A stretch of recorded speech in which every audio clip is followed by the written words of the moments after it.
Hey everybody, it's me again, Joseph here, with an exciting episode of Catechism for Kids. Welcome back to our channel. Today we remember Saint Notburga. She lived a long time ago in Austria. She was born in 1265 and died in 1313. She wasn't a queen or a king. She was just a servant girl who worked in a lot of rich people's houses. But even though she didn't have much, she always remembered that everything she had belonged to God, and so she would take care of everything that God had given her. That's called stewardship. It's taking care of what God has given us, not just our toys and our games and our bikes, but also our food and our money and our time and our talents.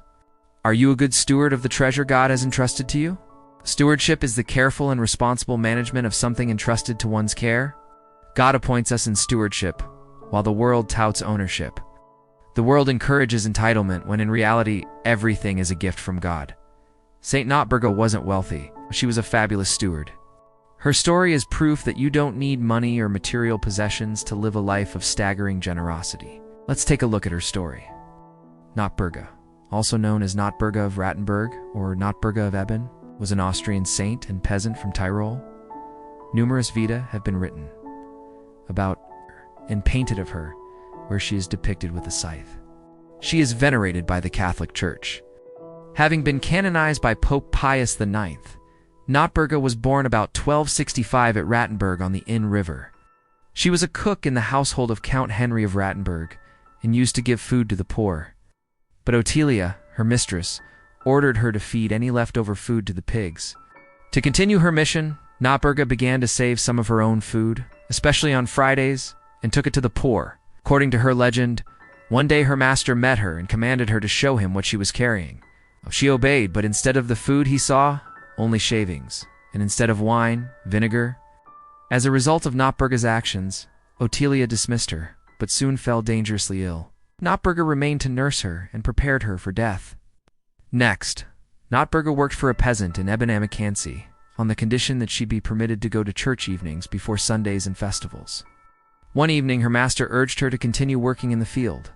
Throwing her sickle into the air, she supposedly said, "Let my sickle be judged between me and you," and the sickle remained suspended in the air. In the meantime, Count Henry had suffered difficulties, which he ascribed to his dismissal of Notburga. So he rehired her, and the estate prospered.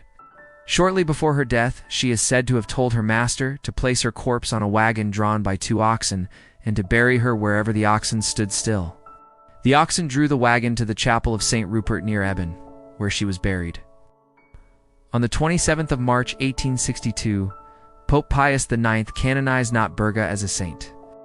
Her feast is celebrated on the 13th of September or on the 14th of September.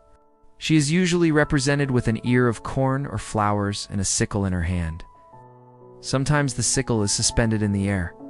So today we remember Saint Notburga, a humble servant girl who was faithful and generous and kind, and who showed us how to be good stewards of everything God has given us. Okay, my little friends, it's time for a review. 1.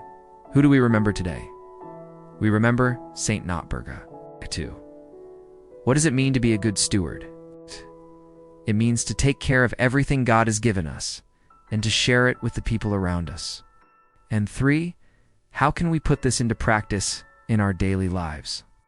Well, we can share our toys and our games with our friends. We can help the people who need help, and we can thank God for all the gifts that He has given us. Being a good steward is a great way to honor God, and just like Saint Notburga, we can be generous with the things God has given us. Maybe we have extra toys or books or even food at home that we can give to someone who doesn't have them. Or maybe we can give our time and help someone who needs it. The Bible tells us in 1 Peter 4:10, "As each has received a gift." Use it to serve one another, so all of our gifts, big and small, can be used to serve God and help others. We don't need to be rich or famous or have a lot of stuff to honor God and help people. We just need to be generous and kind. So let's thank God for all the gifts we have and look for ways we can share them with others.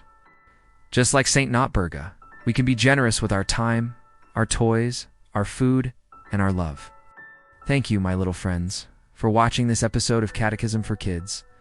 I hope you learn more about living generous and faith-filled lives like Saint Notburga. And remember, you are all God's special children, and He loves you very much. Stay safe, stay happy, and stay tuned for more fun. Bye for now, and God bless you all.